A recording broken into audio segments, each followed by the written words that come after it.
সত্যি খারাপ লাগছে, খারাপ লাগবে, কারণ মনুষ্যত্ববোধ, মানুষের রক্ত বইছে।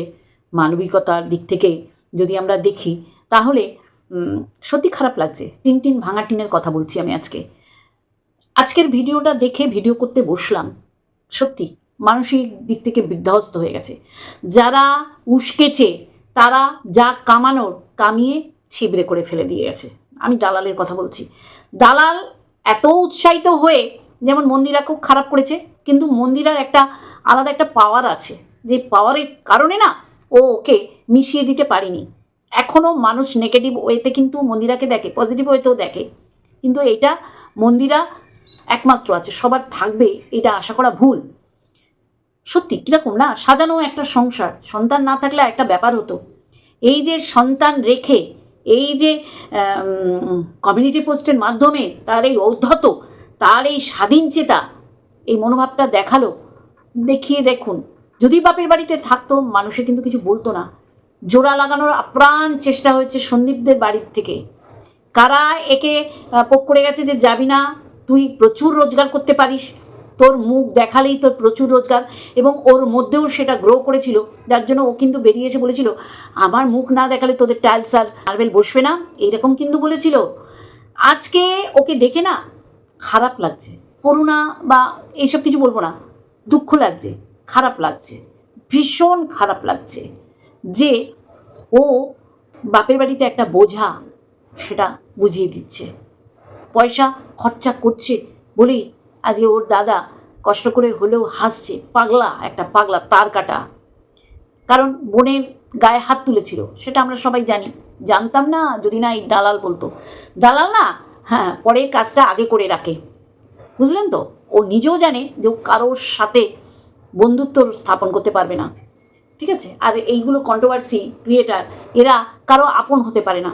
আজকে এইসব কথা না, আজকে এই যে ক্যাথাকুরানির জীবনটা পুরো স্পয়েল হয়ে গেল। শোনো, ওর যা বয়স, ও যদি যে কোনো কিছুই হাতের কাজ শেখে তাহলে কিন্তু ওকে ওয়াইটি না থাকলেও ও কিন্তু রোজগার করে খেতে পারবে। কিন্তু ও নিজেও জানে যে ও এক কদম বাইরে বেরিয়ে কিছু করতে পারবে না, যার কারণেই কিন্তু সন্দীপ বারবার বলেছে যে ও একটা বোকা বলদা, এরকমও বলেছে। মানে এটা খারাপ অর্থে না, মানে ও যে কতটা বোকা তার হাজব্যান্ড, তার শ্বশুরবাড়ি কিন্তু 5 বছরে জেনে গেছিল। আর জন্মদাত্রী মা, মানে আজকে ক্যাথাকুরানির এই অবস্থার পিছনে অবশ্যই নিজের তো দায়ী আছে, মা বাবা সবচেয়ে বড় দায়ী। বাবা তার ইনফ্লুয়েন্স ব্যাডভাবে খাটানোর চেষ্টা করেছে, কিন্তু সে এখন নিজেও বুঝেছে সশরীরে দৌড়ঝাঁপটা তার মেয়েকেই করতে হবে, বাবাকে না। বাবা ওই 2-1 বার গিয়ে হেব্বি করার চেষ্টা করেছিল, মুখে চুনকালি মেয়েকে বাড়ি ফিরতে হয়েছে। কারণ রিকভারির দিন আমরা সবাই বুঝেছিলাম যে পুলিশ প্রশাসন পর্যন্ত এই ক্যাথাকুরানিদের পরিবারটাকে ভালো বলছে না। গ্রামের লোক, সন্দীপের মা, সন্দীপ, এদের সাথে সদ্ব্যবহার করছিল। খেপে গেছিল জনগণ, গ্রামের জনসাধারণ খেপে উঠেছিল। শুধু পুলিশ বলেছিল আপনি এদের চুপ করান। তাহলে আজকে সন্দীপরা খারাপ হলে এই জনগণ সন্দীপদের পাশে থাকতো না, যেমন আমরা আছি। ওয়াইটি সন্দীপের পাশে যারা ছিল ডে 1 থেকে, তারা কিন্তু আজকেও আছে। কিন্তু দেখুন তো ক্যাথাকুরানির পাশে কারা রয়েছে, যারা ডে 1 থেকে ওকে উস্কে গেছে। যেইভাবে ওকে মানে অত্যাচারিতা হয়েছে, ও জানা বলেছে, দালাল তার চেয়ে বেশি বলে আজকে ক্যাথাকুরানির জায়গাটাকে নষ্টও করে দিয়েছে। ডোমেস্টিক ভায়োলেন্স, 3বার অ্যাটেম্প টু মার্ডার। যেই মেয়েকে আমরা দেখেছি ব্লগে সুন্দরভাবে ব্লগ করতে, তার কি বিমূর্তি হওয়ার কারণে আজকে তার সারা রাত ঘুম আসছে না চোখে। আরে এইটা স্বাভাবিক, এটাই আনন্দ পাওয়ার কিছু না। এটা আজকে না, এটা ক্রমাগত হয়ে এসছে। ও বলেনি মানুষ হাসবে, মানুষ হাততালি দেবে, মানুষ এনজয় করবে। আজকে এই যে মানুষ বলছে ফ্রেশ খাচ্ছিস ওই বেয়ার কাপে, মানুষ কেন বলছে? কারণ সন্দীপকে তুই চুল্লুখোর বলেছিস, দালালকে বলতে বলেছিস, যার কারণে আজকে মানুষ ওই অ্যাফ্রেশ খেলে, হেলথ ড্রিঙ্কস খেলেও মানুষ আঙুল তুলবে। কারণ এমনি মেয়েরা বাইরে বেরোলে, একটু রাগ করলে একটু বেঁকা চোখে তাকায় পাড়ার সবাই, তাই না? আর সেখানে নোংরামি করে ক্যাথাকুরানি বেরিয়ে গেছে। আজকে ওর অবস্থা কি? বাড়ির লোকগুলো ওকে ইউজ করছে, জাস্ট ইউজ করছে। তারাও জানে আমরা পাত্রস্থ করেছিলাম, এমন না ও ভেগে গিয়ে বিয়ে করেছে যে বাপের বাড়ি এর দায় না। বাপের বাড়ি আজকে যেইভাবে দায় এড়াচ্ছে, তাতেই বোঝা যাচ্ছে জাস্ট ওকে ইউজ করার জন্যে সবাই মাথায় হাত বুলাচ্ছে, সবাই কিন্তু নিশ্চিন্তে ঘুমাচ্ছে। ওদের বাপের বাড়ির লোকের কথা বলছি। সন্দীপেরও এরকম হ্যাঁ রাত্রির কেটেছে, ভোর হওয়াও দেখেছে, কারণ সেও একটা ট্রাভেলের মধ্যে দিয়ে যাচ্ছিল। সন্তানের মাকে বারবার ভিডিওর মাধ্যমে রিকোয়েস্ট করেছে। আমি জানি আজকে ওর ভীষণ খারাপ লাগছে, আজকে ওর কন্ট্রোভার্সি করতে হবে বলেই তার Aadhaar card, voter card, address change করবে, সেটাও যেইভাবে বলে আর কিচ্ছু মানুষ বুঝবে না। মানুষ যেটা বোঝার সেটা বুঝে গেছে। এই যে বলছে না ক্যাটাকুরানি, আমার সত্যি ওর জন্য খারাপ লাগছে। ও বলছে যে যারা বোঝার তারা ইচ্ছা করেও বুঝছে না, আর যারা না বোঝার তারা এটাকে বলছে বিয়ার খাচ্ছে। কেন বলছে বল, কেন বলছে? তোর কী দরকার ছিল স্বামী চুল্লুকে উল্লু হয়ে পড়ে থাকবে, তোর পায়ের নিচে আসবে, যেইগুলো তুই প্রতিনিয়ত বলে গেছিস, নিজের থেকে কিছুটা উস্কানি চোটেও বলেছিস।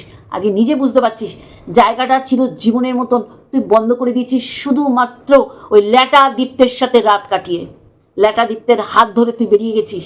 এমনি সত্যিই নির্যাতিতা ছিলি? আমরা সবাই বুঝতে পারছি না আজকে তোর রাতের পর রাত কাটছে না ঘুমিয়ে জেগে। এমনি তুই 2-3 বার বোঝানোর চেষ্টা করলি যে এডিট করি তো, এরকম অভ্যেস কখনোই না, অভ্যেস কখনোই ছিল না। এডিট বলো, ভিডিওটাকে সাজানো বলো, সমস্ত সন্দীপ করতো। ব্লগটা তুই করতিস, কখনো কখনো ক্যামেরা সন্দীপও ধরে দিত, মাঝে মাঝে সন্দীপও ধরে দিত। তাহলে সুখের সংসার, সেখানে 2 জোড়া পায়ে লাথি মেরে বেরিয়ে গেছিস। বাচ্চাটার কথাও চিন্তা করিস নি, বাচ্চাটাকে তুই নিবি না ঠিক করেছিস, কারণ তুইও জানিস বাচ্চা নিয়ে তুই পারবি না, নাকানি চুবানি খেয়ে যাবি। এই যে সকালবেলায় ঘরটা ঝাড় দেওয়া তোর দেখাতে হচ্ছে, কারণ তোর ভিডিওয়ে আর কেউ দেখতে ভালোবাসছে না। এই যে মানুষ যে বলছে না যে সত্যি তোমার জন্য খারাপ লাগছে, সত্যি একজন কন্ট্রোভার্সি ক্রিয়েটার হিসাবে বলছি, সত্যি তোর জন্য খারাপ লাগছে। একটা গোছানো সংসার, সন্দীপের বাড়িঘর দেখলে শত্রুরাও স্বীকার করছে সুন্দর, শত্রুরাও স্বীকার করছে সুন্দর সাজিয়েছে।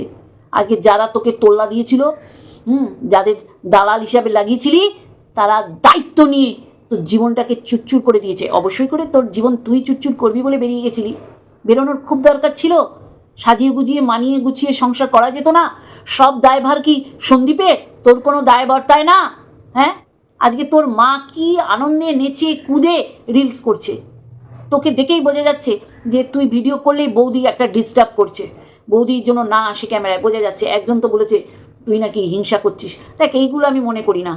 বৌদির কপালে খাচ্ছে, বরঞ্চ বৌদির সংসারে অযাচিতভাবে তুই রয়েছিস।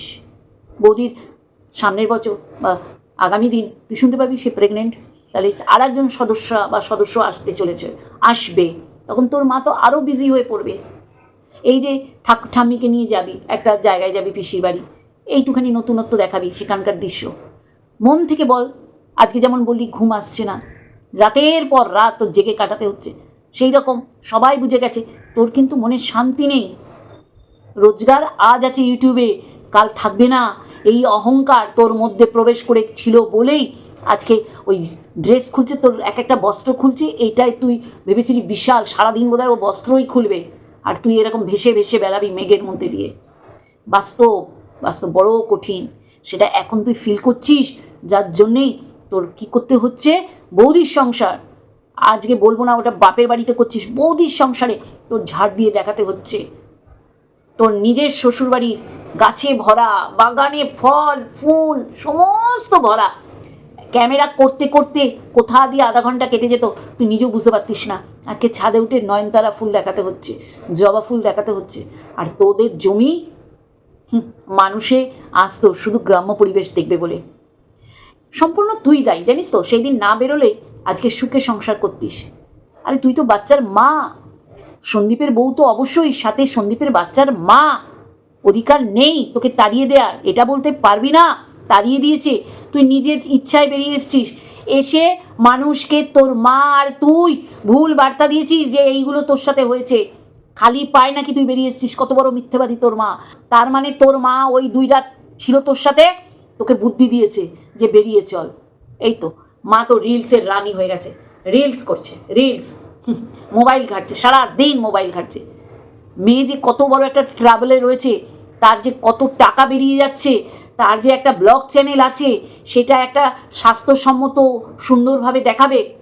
তোদের বাড়ির পরিবেশ সেরকম না, যতই তুই বুজরুং বাজরুং দে, যতই মাস্কা লাগা, আমরাও তো দেখি, নাকি আমরা ভুল দেখছি, তুই ঠিক দেখাচ্ছিস? এটা তো হতে পারে না। একটা সন্তান সেটা নিয়েও তোকে ভুল বুঝিয়ে এসছে। আজকের দিনেও তুই যেই কারণে বাড়ি ছেড়ে বাপের বাড়িতে আছিস, তার মধ্যে তো অনেক জল বয়ে গেছে তোর ইচ্ছামতি নদী দিয়ে। তোর দাদা তোকে মেরে তাড়িয়ে দিয়েছে, তোর দাদার বারবার বিয়ে হবে না, সেই বিয়েতে তোর উপস্থিতি কেউ টের পায়নি। কেন? কারণ কি? কারণ তোর দাদাও বুঝেছিল তুই তাদের মাথার একটা হেডেক হয়ে গেছিস, তুই তাদের সংসারে একটা অবাঞ্ছিত বস্তু হয়ে রয়েছিস।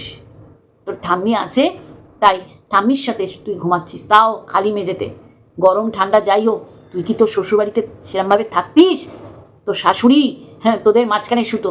তোরা একদিন বারণ করে দিলে আমার মনে হয় না শিলা দেবী যেত তোদের ঘরে শুতে। ওনার আত্মসম্মান বোধ প্রচুর আছে, আমরা তো বুঝতে পারছি। আত্মসম্মান বোধ নেই তোর বাপের বাড়ির কারো মধ্যে। তারা তাদের নিয়ে ব্যস্ত, তোর ভূত ভবিষ্যতের চিন্তা তারা করছে না। তোকেই করতে হবে একটা সাজানো গোছানো সংসার, যেটায় আর ফিরতে চাইলেও ফিরতে পারবি না। কারণ তুই নিজে মুখে বলেছিস তুই ল্যাটাদীপ্তের বাড়িতে রাতের পর রাত কাটিয়েছিস। তারপরে তোর যদি মনে হয় যে সত্যি তোর কপাল এত ভালো, তোর মুখ না দেখালে সন্দীপের বাড়িটা দাঁড়াবে না, সেই জায়গায় সপাটে তোর গালে সন্দীপ চর মেরেছে। না, সরাসরি মারিনি, দেখিয়ে দিয়েছে যে তারও চ্যানেল দাঁড়িয়েছে উইদাউট তুই, তাই না? তার টাইলস মার্বেল শুধু না, তার ফার্নিচারে ঘর ভরে গেছে, সুন্দর মতন তার সাজিয়ে উঠেছে তার বাড়িটা। সিসিটিভি ক্যামেরা লাগাবে, এমনি এমনি বল কতটা তুই দূরে চলে গেছিস। ছি, আমার খারাপ লাগছে। এই যে তোর আজকে এই যে সত্যিকারের বহির প্রকাশটা করতে পারলি, যে রাতের পর রাত তোর ঘুম আসছে না, কারণ চারিদিক থেকে তুই বিধ্বস্ত হয়ে গেছিস। অর্থনৈতিক কেস কামারি দৌড়াতে হচ্ছে, আর তোকে ভুল বুঝিয়ে গেছে কে? এই দালাল কাম লাতখোর দালাল আর তোর সেবক দাদা। জানিস তো, মানুষ না নিজের স্বার্থ ছাড়া এক পা এগোয় না, সে নিজের লোক বল আর বাইরের লোক বল, সেটা এই লাতখোর দালাল দেখিয়ে দিয়েছে। দেখেছিস তোকে হয়ে কোনো ভিডিও করে, তোকে নোংরায় নামিয়ে দিয়েছে। আর মানুষে তো বলবেই সন্দীপ চুল্লু খায়, চুল্লু খায়, চুল্লু খায়। আর সেইটা তুই প্রচারের আলোয় এনেছিস, তুই দালালকে দিয়ে বলিয়েছিস চুল্লু খেয়ে উল্লু চোখ লাল হয়ে যায়। নোংরামি সেই পর্যায়ে চলে গেছিলি। তুই ভাবিসনি তোর জীবনটা এরম হয়ে যাবে, আরও অনেক কিছু দেখার আছে। তোর ভালোবাসার মানুষরাই তোকে ভালো করে বুদ্ধি দেয়, সেই বুদ্ধিই নিস না।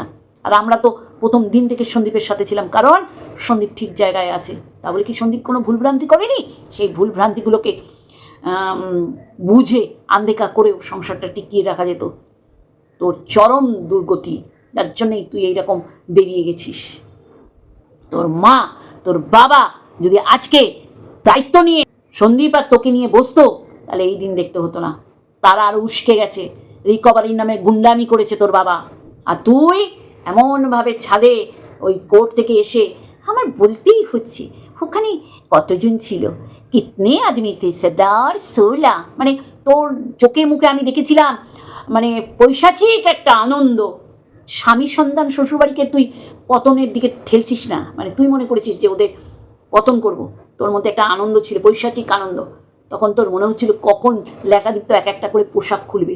ছি, ধিক্কার জানাই। করে না, ভুল পথে যায় না মানুষে, ভুল পথে যায়। স্বামী দায়িত্ব নিয়ে ফিরিয়ে আনে, বলেছিল তুই কি করছিস, তুই দেখতিস দুটো বকাই খেতিস, একটা না থাপ্পড়ই মারত।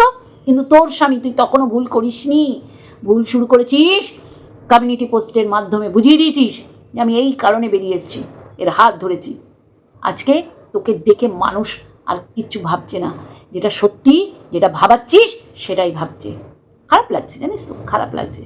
সকালবেলায় উঠে লোকের গাছ থেকে ফুল তোলা, যেখানে তোদের সারা উঠোন জুড়ে নিজেদের গাছ ফুলে, মানুষ এসে ফুল নিয়ে যেত, শিউলি ফুলে ভরে থাকতো, তুই কুড়োতিস। সেগুলো মনে পড়ছে, জানিস তো, খারাপ লাগছে। মজা পাচ্ছি না, একদম মজা পাচ্ছি না। কেন জানিস? তোর জন্যে না, সন্দীপের জন্যে না, কৃষাণুর জন্যে। মা বাবা দুজনেই আছে, কিন্তু দুজনকে একসাথে পাচ্ছে না। তুই এর জন্যে দায়ী। তুই তাকে এইভাবে চরম শাস্তি দিয়েছিস। তারপরে তুই কী করে গেছিস দিনের পর দিন, ওই তো অন দ্য ওয়ে, বাচ্চা আমার কাছে আসছে, মুখ দেখাতে পারবি না, তাও তুই মুখ দেখাচ্ছিস। আজকে তোর ভিউজ দেয়, তোর এই বিয়ার খাচ্ছি, এই খাচ্ছি বলে তোর ভিউজ গেন করতে হচ্ছে। কেউ থাকবে না তোর চারপাশে নিজের লোকরা ছাড়া। আর এই বাপের বাড়ির এরা নিজের হয়েও নিজের স্বার্থ দেখছে, নিজের স্বার্থ। খারাপ লাগছে তোকে দেখে। তোর সেই দম নেই কথার মধ্যে, আদৌ আস্তে মানে ভেঙে যে তুই পড়েছিস, সেটা পুরো বোঝা যাচ্ছে। তুই যে ভেঙে পড়েছিস সেটা পরিষ্কার আজকে সবার সামনে। আর মা মা নিজেকে নিয়ে ব্যস্ত, তার সংসার নিয়ে ব্যস্ত, এটাই তো স্বাভাবিক। তার ছেলের বউ, ছেলে বেরোজগারে, ছেলেকেও দেখতে হচ্ছে, ছেলের বউকেও দেখতে হচ্ছে। মেলায় গেলে তুই খরচা করছিস, কোথাও গেলে তুই খরচা করছিস। এই খরচা করেই তোকে ওই বাড়িতে থাকতে হবে। এখনও সময় আছে না ফিরে যাওয়ার, না, কারণ তুই নিজেকে কলুষিত করে ফেলেছিস। ভাল লাগে না জানিস তো। সময় আছে, আমি বলছি, হাতের কিছু কাজ শেখ, বিউটিশিয়ান কোর্স আছে, অনেক কোর্স আছে, মানুষে বলছে, তোর ভালোবাসার মানুষরা বলছে, সেগুলো শেখ। হাতের কাজের কোনো রকম খামতি নেই, প্রচুর চাহিদা। কণিকা তার জল জ্যান্ত প্রমাণ। সুন্দর মতন ওয়াইটি সারা জীবন মানুষের থাকে না, সুন্দর করে সবাইকে নিয়ে চলছে। তার তো তোর মতন বিপদে যাওয়ার প্রচুর সুযোগ ছিল, তাকে তো অন্যের সাথে শুয়ে দিয়েছিল বিছানায়। কে? তোর দালাল। তোর এইগুলো দেখে শিখলি না? তুই ভাবলি বিশাল একটা মানে সোনার খনির সন্ধান তুই পেয়ে গেছিস। আজকে দেখ তোর অবস্থা দেখ। না তুই ঘরকা, না ঘাটকা, না তুই শ্বশুরবাড়ি, না বাপের বাড়ি, না তুই ল্যাটা দীপ্তের। বদনাম নেয়ার যা যা উপায় ছিল সমস্ত তুই নিয়ে নিয়েছিস। করুণা হচ্ছে না রে, কষ্ট হচ্ছে, দুঃখ হচ্ছে। আমিও তো একটা সন্তানের মা, সত্যি খারাপ লাগছে।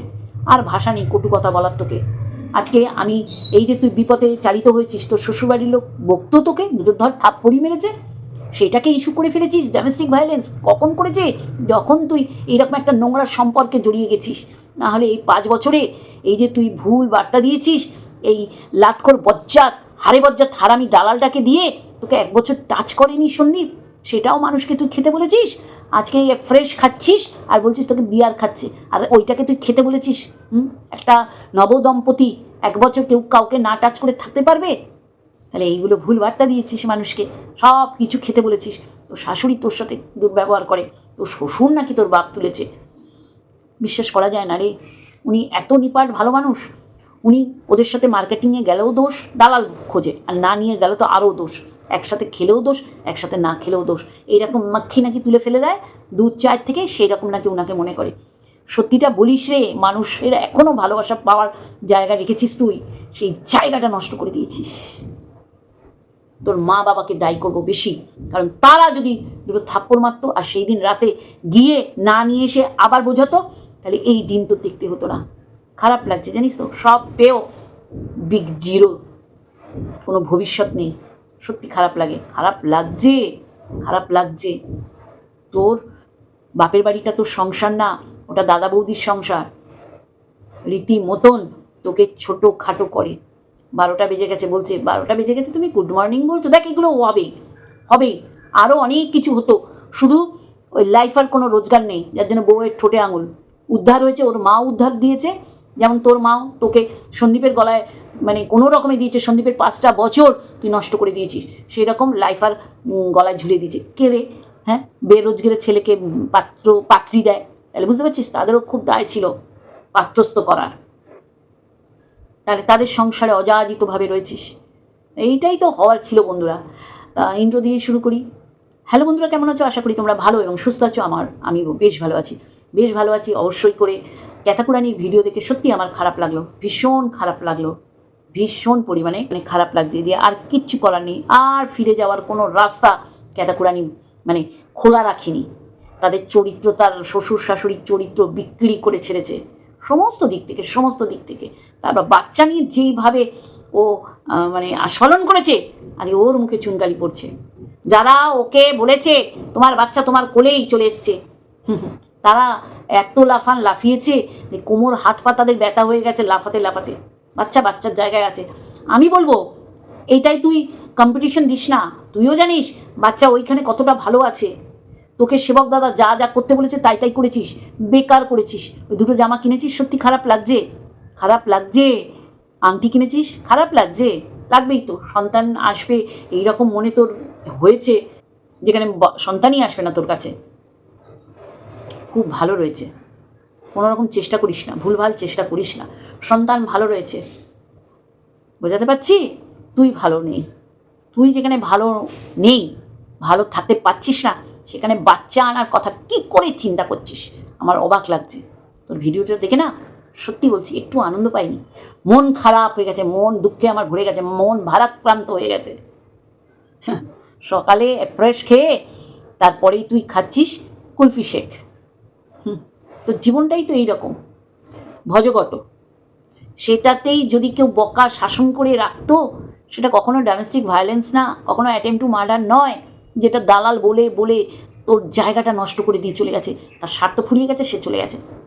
যখনই দেখেছে সে একা লিড করতে পারছে না, অনেকে চলে এসছে, তখন সে তার স্বার্থেরটুকু নিয়ে তোকে বিক্রি করছে। এবার তোকে বিক্রি করছে আর বলছে কোনো দিন যদি ওর এগেনস্টে কিছু বলিস, ওর কাছে পুরো রয়েছে যে তুই শেষ হয়ে যাবি, শেষ, অলরেডি তুই শেষ রে। যার সমাজে কোনো ঠিকানাই নেই, সামাজিকতায় সে দেখাতে পারবে না, তাই না? তোর পরিচয় কি বল, তোর পরিচয়টা কি? সেই রকমই আগামী দিন আরও কঠিন হতে চলেছে, বুঝলি? আরও হতো, শুধু লাইফ আর রোজগার নেই বলে, তাহলে তোর বৌদি তোকে দিয়ে তার সমস্ত কাজ করাতো। দেখ না, বিস্কুট খাবে, তোকে আনতে হচ্ছে। বৌদি যে নাইটি পরে আছে, তুই যে নাইটি পরে যে খুব সড়গড়, তোকে যেতে হচ্ছে। দোকান দিয়ে কিছু আনতে হলেই তোকে যেতে হয়। শ্বশুরবাড়িতে তা কিন্তু করতে হতো না। সুখের সংসার, আমি তোর মতনও দেখলাম মানুষ যে সুখের সংসারটাকেও 1 সেকেন্ড লাগলো না লাথি মেরে চলে আসতে। কী কারণে? না, ল্যাটাদিক তো সুন্দর পোশাক খুলতে পারে, সেই পোশাক খোলা তোর খুলতেই হবে, সেই জন্য চলে এলি। আগামী দিন আরও দুঃখের আসছে, তোর খারাপ লাগছে, আনন্দ করছি না, আনন্দ প্রকাশ করার মতন মানসিকতা আমার নেই।